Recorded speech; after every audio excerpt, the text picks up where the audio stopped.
আবু জেহেল জানে মুহাম্মদ সাল্লাল্লাহু আলাইহি সাল্লাম যেটা তেলাওয়াত করতেছেন এটা সত্য তেলাওয়াত, জানে কিনা? আপনারা শুনতে পাচ্ছেন না আমার কথা? আবু জেহেল জানে কিনা মুহাম্মদ সাল্লাল্লাহু আলাইহি ওয়াসাল্লামের তেলাওয়াত সত্য না মিথ্যা? ধরে বলেন, যারা বিশ্বাস করেন তারা বলেন কোরআনের কথা সত্য না মিথ্যা? কোরআনে সব আছে, একটা জিনিস নাই, সেটা কি? মিথ্যা। সব আছে, একটা জিনিস নাই।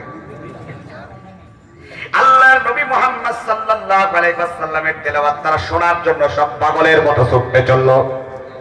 আবার গতকালকের মতো হয়েছে, গতকালকে যা হয়েছে আজকেও তাই ধাক্কা। আবু জেহেল বলতেছে, কিডা শুনতেছেন? আপনারা আছেন না বাড়ি চলে গেছেন? মানে আমি যদি এখন চোখ বুঝে ওয়াজ করতাম মনে হতো যেন আমার সামনে কেউ নেই, অথচ হাজার হাজার মানুষ। এটাই কোরআনের আকর্ষণ। আলহামদুলিল্লাহ বলেন। আবু জেহেল আবুল আহাবকে ধমক দিয়ে বলল, তোকে কাল নিষেধ করলাম তেলাওয়াত শুনবি না, আজকে কিসের জন্য আসছিস? আবুল আহাব বলতেছে, ভাই তুমি নেতা আমি জানি, কিন্তু ভাই বড় বড় কথা সব সময় চলে না। তুমি নেতা নিষেধ করলা, তুমি কেন আগে আসলা? ছেলে যদি বিড়ি খায়, বাপ যদি বিড়ি খায়, ছেলেকে যদি বলে আব্বা বিড়ি খেও না, তো ছেলে বলবে আব্বা তুমি বিড়ি খাও তো আমার খেতে সমস্যা কোথায়? তুমি বিড়ি খাইলে আমি সিগারেট খাবো। কি বাস্তবতা না? নেতা নিষেধ করতেছে, নেতাই যদি তেলাওয়াত শোনার জন্য যায় তো আমি তো যাবই। আবু জেহেল সেদিন বলেছিল মুহাম্মদ সাল্লাল্লাহু আলাইহি ওয়াসাল্লামের তেলাওয়াত যেই ব্যক্তি শুনবে সে আর বাড়িতে থাকতে পারবে না। সম্ভব? বাড়িতে থাকা কি সম্ভব? জোরে বলেন। যদি বাড়িতে থাকা সম্ভব ছিল তাহলে আপনারা এখানে আসতেন না, ছুটে চলে আসতেন না। বাংলাদেশের বক্তা এসেছে বলে আপনারা ছুটে আসেননি। এখানে কোন একজন ব্যক্তি কোরআন থেকে আলোচনা করছে বলে আপনারা ছুটে চলে এসেছেন, এটা আমার বিশ্বাস। ঠিক না বেঠিক? হাত তুলে বলেন ঠিক না? বলেন। আমার নবী মুহাম্মদ সাল্লাল্লাহু আলাইহি ওয়াসাল্লামের বিরুদ্ধে তারা আইন পাশ করলো। সেই মুহূর্তে আবু জেহেল যা বলতো তাই হতো। মানে তারাই দলের নেতা, তারাই জাতির মাথা। তারা চিন্তা করলো আমাদের ক্ষমতা দিয়ে আজকে মুহাম্মাদের কোরআনে কারীম তেলাওয়াতকে বন্ধ করে দেব। নাউজুবিল্লাহ। আপনারা বলেন কোরআনে কারীম তেলাওয়াত আইন দিয়ে কি বন্ধ করা যায়? আল্লাহ রাব্বুল আলামিন কালামে হাকিমে বলেন, ইউরিদুনা লিইউতফিউ নূরাল্লাহি বিআফওয়াহিহিম আল্লাহু মুতিম্মু নূরিহি ওয়ালাউ কারিহাল কাফিরুন। কাফেররা তাদের মুখের ফুৎকার দিয়ে কোরআনের বাতিকে নিভিয়ে দিতে চায়। আল্লাহ তাআলার ঘোষণা হলো, কাফেররা তাদের চক্রান্ত যতই করুক না কেন ফু দিয়ে কখনো কোরআনের বাতিকে নিভাতে পারবে না। কেন কোরআনের বাতিকে নিভাতে পারবে না? আমার আল্লাহ বলেন, ইন্না নাহনু নাযালনা যিকরা ওয়া ইন্না লাহু লাহাফিজুন। কোরআনকে সৃষ্টি করেছেন আল্লাহ, নাজিল করেছেন, প্রেরণ করেছেন আল্লাহ। এটার হেফাজতের দায়িত্ব কার? আরো জোরে বলেন। যেটার দায়িত্ব আল্লাহ নেয় সেটাকে আর কেউ শেষ করতে পারে না। যদি আগুন লেগে ধ্বংস হয়ে যায়, ধ্বংস হয়ে যাই, যদি আগুন লেগে ধ্বংস হয় পৃথিবীর সব বইয়ের দোকান, বিশ্ব থেকে হারাবে না পবিত্র কোরআন। আরো জোরে বলেন সুবহানাল্লাহ। দুনিয়া শেষ হয়ে যাবে, মাদ্রাসা যতদিন থাকবে ততদিন কোরআন থাকবে। দুনিয়া শেষ যদি হয়ে যায়, একজন হাফেজ বেঁচে থাকলে আবার কোরআনে কারীম তৈরি হয়ে যাবে। সেই মাদ্রাসার কারিগর এটা, সেই মাদ্রাসার ছাত্র গড়ার কারিগর। দেবেন তো সন্তানদেরকে? দেবেন তো? আমার মা বোনেরা নিয়ত করেন, জীবনে যা করেছে করেছি, সন্তান হবে একটা, ছেলে হোক মেয়ে হোক, তাকে কোরআনের শিক্ষা শিক্ষিত করব। এটা আমাদের ধর্মের কথা, এটা আমাদের ইসলামের কথা, এটা আমার আল্লাহর কথা। তলাবুল ইলমি ফরিদাতুন আলা কুল্লি মুসলিম ওয়াল মুসলিমা। দ্বীনের জ্ঞান অর্জন করা প্রত্যেক নর নারী মুসলমানদের জন্য হলো ফরজ। নামাজ পড়তে গেলে সূরা লাগে কি লাগে না? সুরা ছাড়া নামাজ হয়? এখন আমার কথা হলো, ছাত্রদেরকে তো দেবে, নিজেকেও তো কোরআনে কারিম শিক্ষার দরকার আছে, আছে না নাই? কোরআনকে শিক্ষা অর্জন করা শুধু ছোট মানুষদের জন্য ফরজ, বড়দের জন্য মনে হয় ফরজ না? ফরজ। এখন তার সে বয়স নাই, চিন্তা ভাবনা করবেন, টাকা তো আর কম দেয়নি আল্লাহ আপনাদের।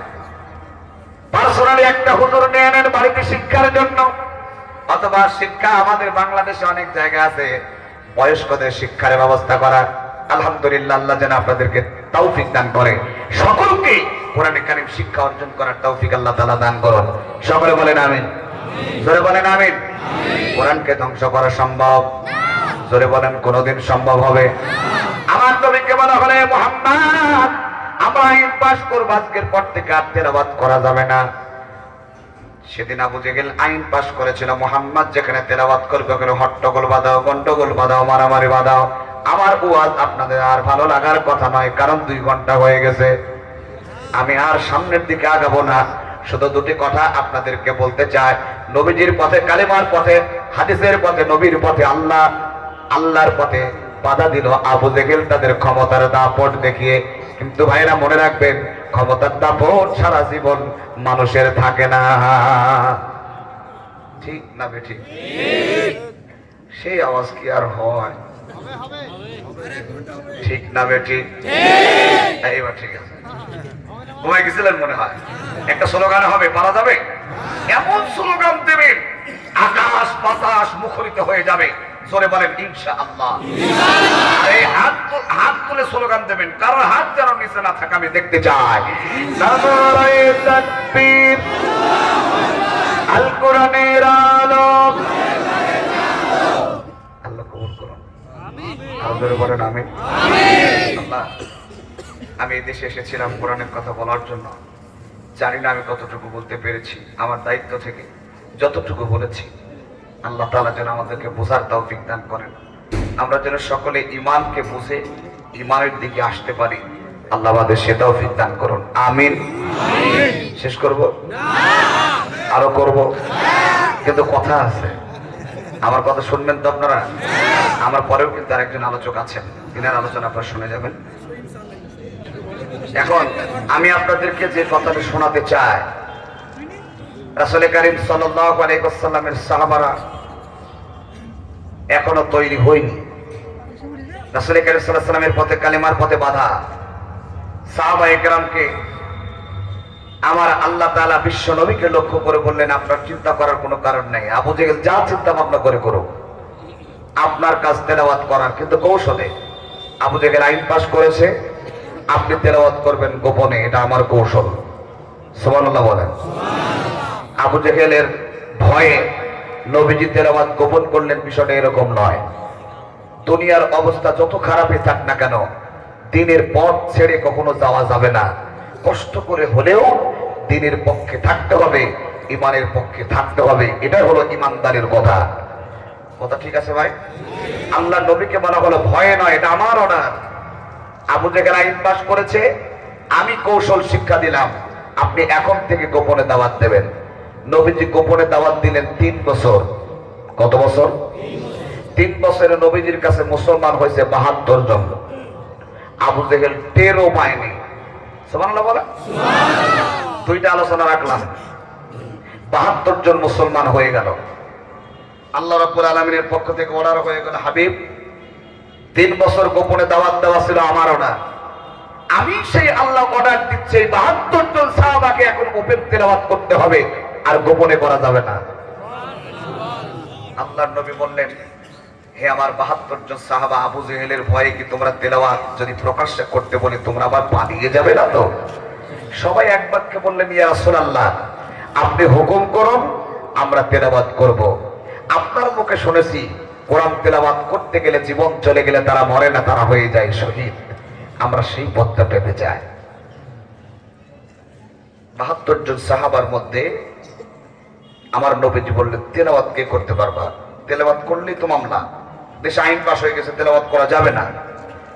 আল্লাহর নবীর একজন সাহাবা, 72 জন সাহাবার মধ্যে, যুবকদেরকে আমি দৃষ্টি আকর্ষণ করছি, 72 জন সাহাবার মধ্যে সবচাইতে ছোট্ট মানুষ যুবক তিনি বললেন, ইয়া রাসূলুল্লাহ, আমি তেলাওয়াত করব। সাহাবার নাম হচ্ছে আব্দুল্লাহ ইবনে মাসউদ রাদিয়াল্লাহু তাআলা আনহু।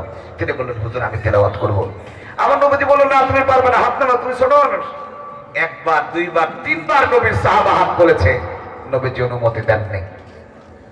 চতুর্থবার নবীজির সামনে চলে এসেছে, ইয়া রাসূলুল্লাহ আমি চাই তেলাওয়াত করব, নবী আমাকে অনুমতি দেয় না, নিশ্চয় আমার দুর্বলতা আছে, আমি অনুমতি চাচ্ছি ইয়া রাসূলুল্লাহ। সাহাবা তেলাওয়াত করার অনুমতি পেলেন, কাবার চত্বরে তেলাওয়াত করতে গেলেন। তেলাওয়াত করা শুরু হলো, আবু জেহেল আসলো। নবীর সাহাবার সাথে কি আচরণ করলো নিকৃষ্ট, এটা না শুনে কি আপনারা বাড়ি যাবেন? চলে যাবেন? 2 ঘন্টা হইলো, আজ আলোচনা রাখছে 2টা। এক হলো কবরের ভিতরে পাখি করতে আসলো, 2 নবীর সাহাবার কি হলো। এখান থেকে আরো চমৎকার আলোচনা আছে, যদি আপনারা থাকেন ইনশাআল্লাহ আমি বলবো। আমাকে ধুয়ে আপনারা চলে যাবেন না তো? কারা কারা থাকবেন শেষ পর্যন্ত আমার সাথে দুটি হাত তুলে দেখাও। নারায়ে তাকবীর। এত সুন্দর কোরআনের মাহফিল প্রত্যেক বছর হোক, এটা আপনারা চান কি চান না? আমার মতো না, আরো বড় বক্তা নিয়ে আসেন, কোনো সমস্যা নাই। কিন্তু খালি মুখে তো আর ওয়াজ হয় না। আল্লাহর ঘর মসজিদ কত চমৎকার করে বানাইছে, মাদ্রাসা, মাহফিল সব মিলে। সামনে রমজান, গুনাহ মাফ করার জন্য আল্লাহ রাব্বুল আলামিন একটি মাস আমাদের মাঝে দিচ্ছেন, সুবহানাল্লাহ। মাহে রমজান এলো বছর ঘুরে, মুমিন মুসলমানের দারে দারে। খারাপ লাগতেছে? সামনে রমজান, মানসিকতা পরিবর্তন করেন এই মুহূর্তে 5 মিনিটের মধ্যেই। মাহে রমজান এলো বছর ঘুরে, মুমিন মুসলমানের দারে দারে, রহমতেরি বাণী নিয়ে, মাগফিরাতের পয়গাম নিয়ে, এলো সবার মাঝে আবার ফিরে।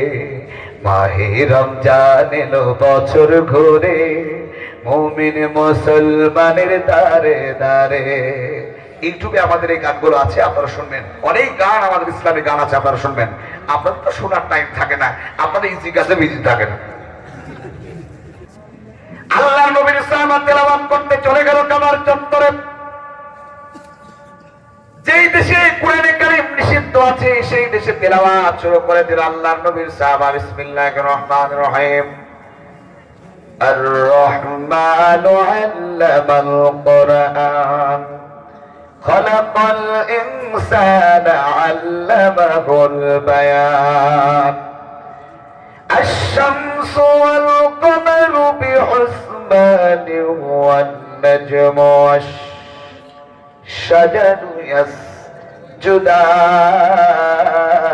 يسجدان।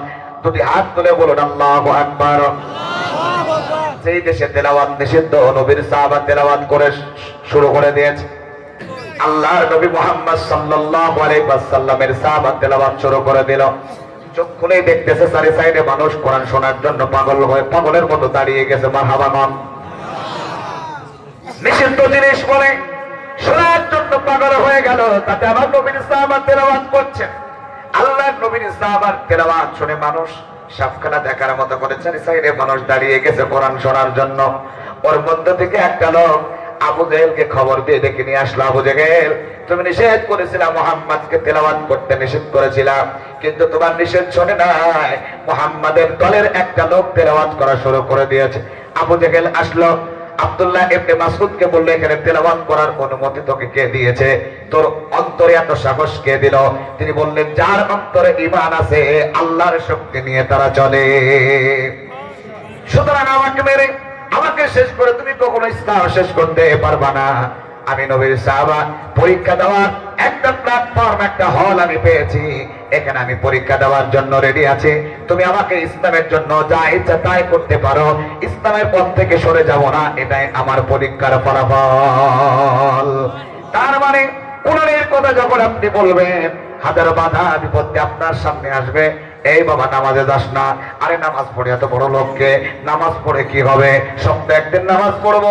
আরে বাবা সারা জীবন নামাজ না পড়লে তাই কি, 127 রমজানে নামাজ পড়ে সব গুনাহগুলো মাফ করে দেব। এরকম কথাবার্তা শয়তানের চক্রান্ত আপনার মাঝে সামনে থেকে পিছন থেকে চারিদিক থেকে আপনাকে আটকায় দেবে। কিন্তু ইমানদার বান্দা আপনি আল্লাহর জন্য, আল্লাহ রাসূলের জন্য সামনের দিকে অগ্রসর হয়ে যাবেন। ওদের কথা মতো কখনো নামাজকে ছেড়ে দেবেন না, ইসলাম কখনো ছেড়ে দেওয়া যাবে না। আমার ভাইরা বাবাজিরা, আমার নবীর সাহাবা আব্দুল্লাহ ইবনে মাসউদ রাদিয়াল্লাহু তাআলা আনহু একটি থাপ্পড় খেলেন। আব্দুল্লাহ ইবনে মাসউদের কানের উপর একটা থাপ্পড় মারলেন আবু জেহেল। একটা থাপ্পড় মেরে দিল। ছোট্ট মানুষ তার থাপ্পড়টা সহ্য করতে পারে নাই, মাটির সাথে লুটিয়ে পড়েছেন। কানে হাত দিয়ে দেখতেছেন দরদর করে রক্ত পড়তেছে। উঠে দাঁড়ালেন আর বললেন, আব্দুল্লাহ ইবনে মাসউদ আবু জেহেলকে বলল, আবু জেহেল, দলের পাওয়ার সারা জীবন থাকে না, শরীরের শক্তিও সারা জীবন থাকে না। আজকে তুমি আমাকে মেরেছ, ইমানের প্রতি অবিচল টিকে থাকার চেষ্টা করব, এটা আমার ইমানি পরীক্ষা। কিন্তু আমার নবীর দল যদি কোনোদিন ক্ষমতায় আসে, আমিও তোমার 2 কানে মেরে কানের পর্দা ফাটিয়ে দেব। লিল্লাহি তাকবীর। আমার ভাইরা, এটাই হচ্ছে মূল বিষয়। ইমান আনলেই পরীক্ষা দিতে হবে। হাজারো বাধা বিপত্তি যখন হবে, ইমানের পথে টিকে থাকতে হবে, ইমানের কথা বলে যাওয়া যাবে না। কেন? আমার সাবজেক্ট ছিল ওটা।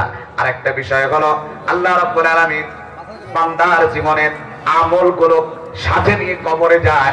কবরে যাওয়ার পরে তার আমলের কারণে কবরের আযাব হয় অথবা কবরের আযাব মাফ হয়। বিরক্ত হচ্ছেন নাকি ভাইরা আমার? মুনকার নাকি জিজ্ঞেস করলো, আল্লাহর বান্দা কোথায়? তিনি বললেন, আল্লাহর বান্দা আছে আমার ডানার ভিতরে, এখানে ঘুমিয়ে আছে। তুমি কে? তিনি বললেন, আমি আল্লাহর বান্দার একজন আমল। আল্লাহর গোলাম প্রতিদিন ঘুমানোর আগে সূরাতুল মুলুক আমল করত।